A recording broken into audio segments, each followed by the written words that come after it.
friends, welcome back to my channel. In case you're new here, my name's Dana. I'm 25 years old, currently on a health and fitness journey, and I'm also studying to become a personal trainer through the NASM course. I document my journey, and I've documented it over the past year and a half or so over on my TikTok and Instagram. I'm gonna leave my handles right here and also link down below so you can check those out if you have not already. Full disclaimer, I'm not feeling my best self because I had a really fun night last night. So this video is sponsored by a full glass of water, which I need to refill, and my ibuprofen. Also, my eyeshadow is like this bright ass pink color because I filmed a TikTok for Shein, which was definitely due like a week ago, but I just got it done for like a Valentine's Day outfit, and so I did like fun eyeshadow. You should go check it out. As you can tell by the title of today's video, we're going to be going over how to create a workout routine, a split, if you will. I had someone in my DMs on Instagram asking where to start. She said, I don't know where to start. Like, I want to schedule, you know, I prefer a trainer, just hand me a plan if you know what I mean. Yes, I know exactly what you mean, and that is exactly how I felt when I started my journey as well. So you are not alone. A lot of people get very discouraged, I think, easily, especially at the beginning, just because, you know, you don't really know what all you're doing. It's important that you get into a routine, and I feel like making a plan is just one extra step, and it just kind of puts a damper on the whole, you know, getting in the habit of this whole fitness journey. So we're gonna go over some things that I wrote down that I thought would help you create your split. First of all, I want to talk about why, the whole why behind a split. Why create a workout split? Why is it important that I have a routine? How many days? There's a lot of answers that I'm going to go over in this video. I feel like a lot of people are like, well, there's upper body and there's lower body, there's cardio, there's abs. Like, why can't I just do whatever I'm feeling? Why can't I just have one upper body and one lower body day? Obviously, you can do whatever you want. If that is what you want to do and you only want to work out 2 times a week, that's what I would suggest. One day hitting all upper body and one day hitting lower body. But the problem is you're going to be spending a lot of time in the gym if you're aiming to hit every muscle group in the upper body and in the lower body. So personally, that's why I like separating mine out, and we'll go in more depth of like how many days I go and why. But it all basically depends on, I guess, how intense you want to train, how serious, for lack of better terms, like you are about training certain muscle groups. So first thing that you want to do is determine how often you want to go. You want to make this realistic, especially if you're just starting out in your journey, because the last thing you want to do is set an unrealistic goal for yourself. Then you're not going to achieve it, you're going to get discouraged, and you're going to fall off. It's happened to the best of us. But I feel like it's just important to set a realistic goal for yourself. For me, that was 3 to 4 times a week when I first started, and then once I started falling in love with it, I was like, oh, I'm going all the time. I had to adjust my split accordingly, obviously. Once you make this realistic goal and set the plan that we're going to talk about, you're going to want to make sure that you're committed to this for the next 4 to 6-ish weeks. The reason that I say that is because your body is going to start adjusting to this and really getting used to these movements and this routine around that time, like 4 to 6 weeks. And what you're probably going to see happen is a plateau, which means your body's going to get used to it, and then it's not going to change. What I like to recommend is like shocking your body, and at the 5-6 week mark, switching it up a little bit, whether that's adding more weight, adding more reps, flipping your days around. Okay, Monday used to be quads and calves, but now Wednesday's going to be quads and calves, and just so that your body is not like stuck to one routine, because like I said, it's just gonna get used to it, and then you're gonna see not necessarily a decrease but more of a maintain, and unless that's what you're working to do, you're gonna want to keep switching it up. I hope that that makes sense. So personally, I do 4 days. My routine's been a little out of whack now that I'm doing Orange Theory since I started working there, but I liked to stick to around 4 or 5 days.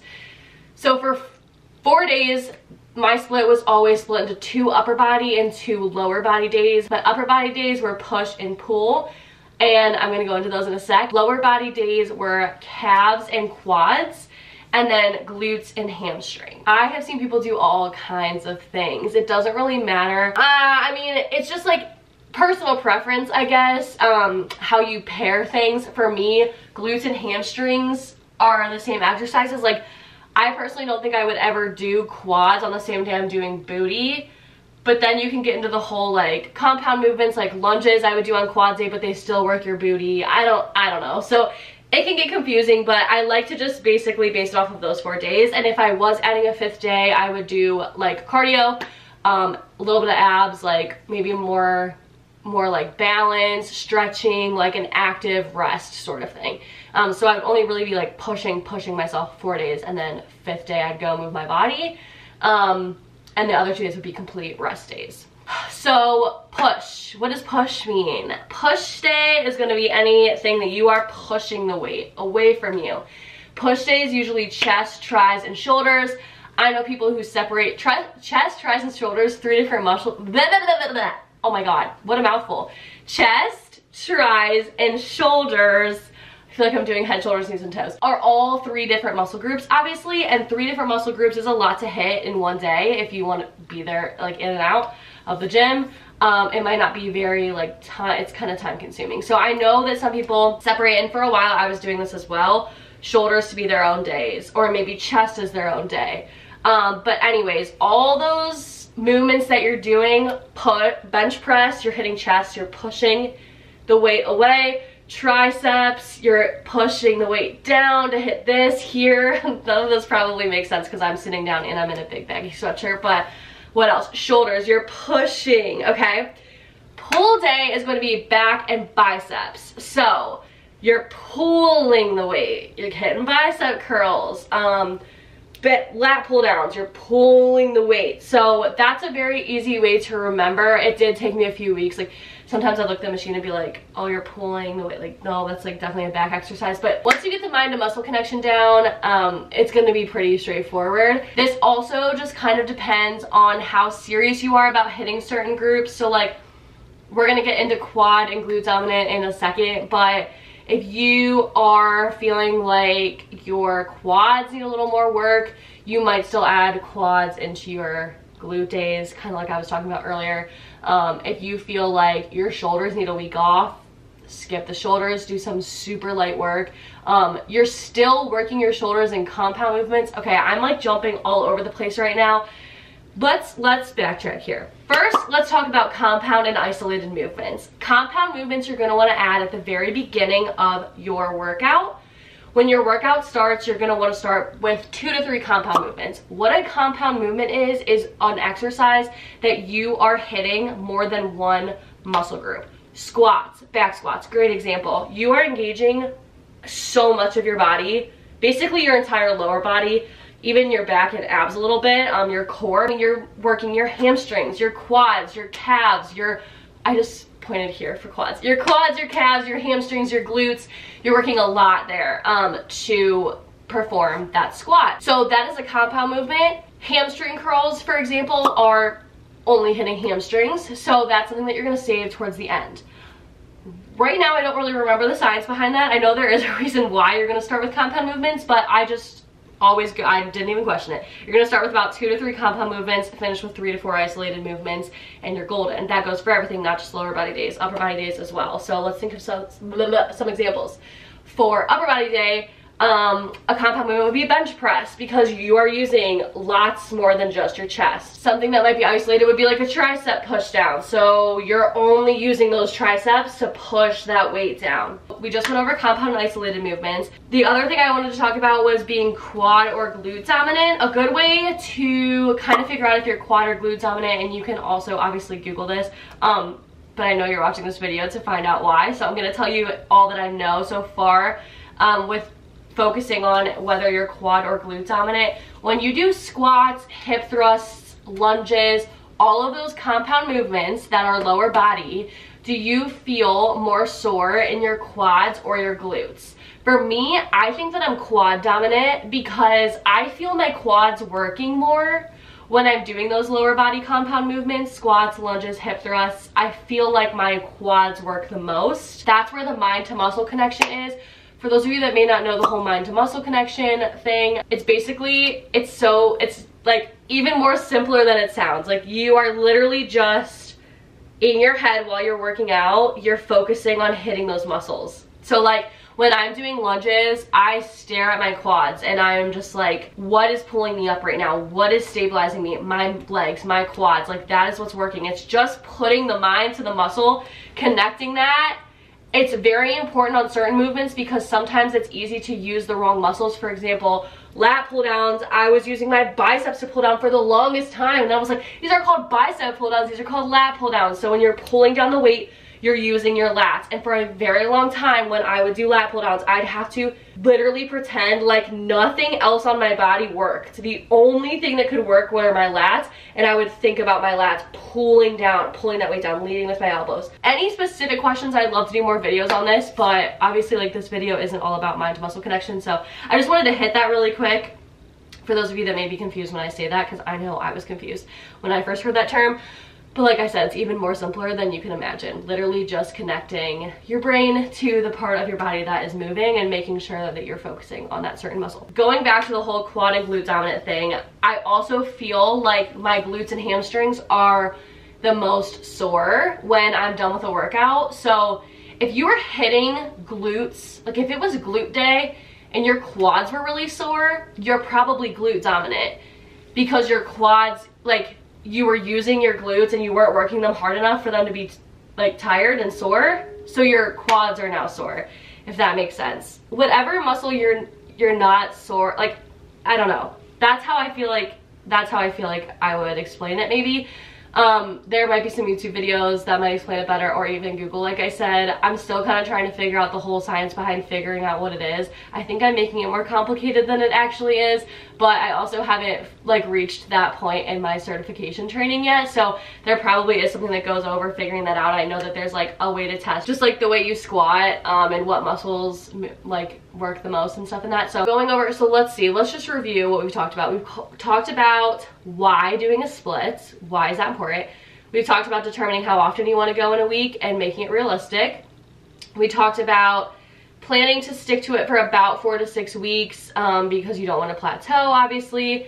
We talked about my personal preference, doing 4 to 5 days, 2 upper body days, 2 lower body days, a push and a pull for upper body, and then quads, calves for 1 day, lower body, and glutes, hamstrings for the other day. We also talked about how you can separate those. If you want to go to the gym 3 times a week, do upper body, lower body, full body, upper body, full, lower body cardio.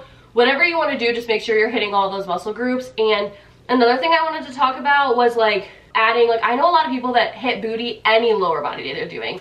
They could be doing quads and calves and they are still doing glute movement, and that is most likely because they are quad dominant, and so they want to keep working the glutes into any lower body days they have because they're important. They want to train them. You want to be careful to obviously not overwork a muscle, but if your glutes are super weak, you might want to be doing a couple exercises even on the days that aren't glute days, just to make sure that you're not losing that muscle because you're working too hard on your quads, which already are your dominant muscle, if that makes sense. And then we also, okay, we have one more thing to discuss. So I want to go through like what a full week might look like for you. Do not copy this. You could if you really wanted to, but I am not saying whatsoever in any way, shape, or form that this is going to get you your dream body, that this is going to help make you look like me, that this is going to help make you look like Kim Kardashian. I'm not saying this at all. This is just a prime example. Take it, run with it, make tweaks, like whatever. Let's say you want to go to the gym Monday through Friday. Monday, you're going to walk in there and hit quads and calves, okay? Monday you go in there, you're gonna do a little bit of stretching before. We're gonna do dynamic stretching.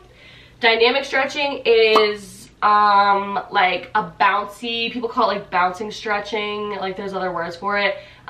For example, if I'm stretching out my hamstring, which I really need to do because I hit glutes and hammies yesterday and they are so sore, a static stretching would be this. I hope that you can see my foot.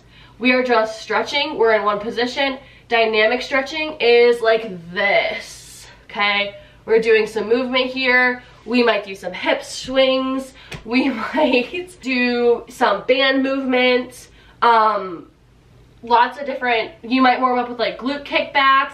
That's stretching, warming up, and it's dynamic. At the end of your workout is when you want to do static stretching, which is going to be like that first example I showed you where you're just really focusing on pulling, you're stretching everything out. And the reason that is, I believe, don't quote me, is because dynamic and like that bouncing movement is going to warm your body up a little bit. And then yeah, I just remember that was like one of the first things that I learned on my TikTok journey, because someone was like telling me that I shouldn't have been bouncing when I was stretching to warm up, and I googled it and I was like, actually, you're wrong. That's exactly how I should be stretching. And when I danced and cheered, that's how we warmed up. Like we did a lot of like, you know, just movement. Like anytime we were stretching, we'd go like left, right, left, you know, like, I don't know, if you dance, maybe you know. Anyways, we're gonna do dynamic stretching to warm up. Then we're gonna hit quads and calves. I'll put like a little example of like what muscle groups or what exercises you might do on quad and calf day. And then you're gonna stretch before you leave. Obviously, static stretching like I just said, but obviously just to make sure that you're not sore like I am today. Tuesday, you're gonna walk in there, and since we just did lower body, we're gonna switch up and do upper body. Let's do a push. So today's push day: chest, triceps, and shoulders. Here's an example of some exercises you may do. And getting into, I didn't even talk about like reps and sets. So reps are how many you do. Lots of times I do 10 to 12. If you're doing heavier weight, you might do like 6 to 8 reps. If you're doing lower weight, you might go 10 to 12. How many reps you do, you complete that, that's one set. Some people do 3 sets, some people do 4 sets, personal preference. Again, how intense you're trying to train, how serious you are about hitting certain muscle groups. My go-to is always 3 by 10. I do about 3 sets, 10 reps each, and I call it a day. But it kind of just depends on like how I'm feeling. So we're gonna do, that's what this means if you see in parentheses 3 by 10. Then we're gonna do the same thing, end by static stretching. Next day, Wednesday, we're gonna hit lower body again. We're doing glutes and hamstrings because we already worked quads and calves. Here's a good example of like one of my glutes and hamstrings day. This is like one of my favorites. You're gonna do all that again, same thing. Dynamic stretching at the beginning, static stretching at the end. Thursday, last day, we are hitting pull, back and biceps, baby. Here's a good example of one of my favorite pull workouts. And then day 5, let's hit the treadmill. Let's just walk a mile, do some abs, some jumping jacks, maybe a HIIT workout, maybe a full body workout. You don't have to do that last too. You could have thrown that in Wednesday maybe to do a nice little break, and then Thursday, Friday, lift it again. Anyway, that's just like a little example for you guys. I obviously cannot rate plans. I could rate you guys plans, but I don't feel comfortable doing that yet since I'm not certified as a personal trainer yet. However, my plan is to start my own online. I actually already own a business. Day by Dana is an LLC.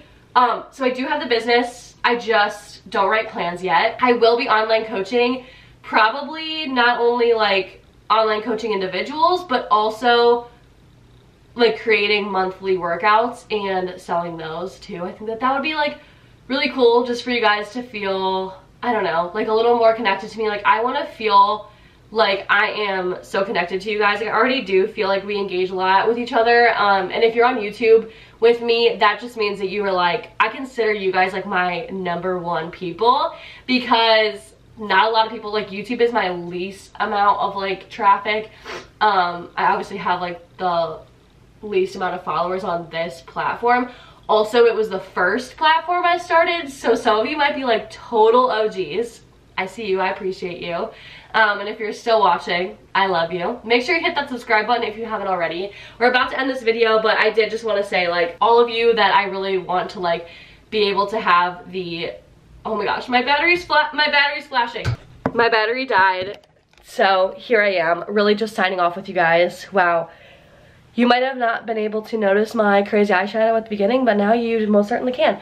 I just really do hope to start being able to create plans for you guys, because I feel like that's going to be a fun way to connect with y'all, and I'm looking forward to that. So I'm hoping to take my test within the next 2 or 3 months. It has to be taken by May, so we're gonna get that done. I'm super pumped. Yeah, if you're here, I love you. We have lots of fun videos coming up this month. I have another question that I want to answer from a girl on Instagram who asked me about my binge eating disorder, which is undiagnosed. I kind of diagnosed myself with that. But I would love to talk about that journey. Also, completely switching the game because I do a lot of lifestyle content as well. I'm going to Nashville this weekend with my roommates, super excited. So there will be a pack and prep, I'm hoping.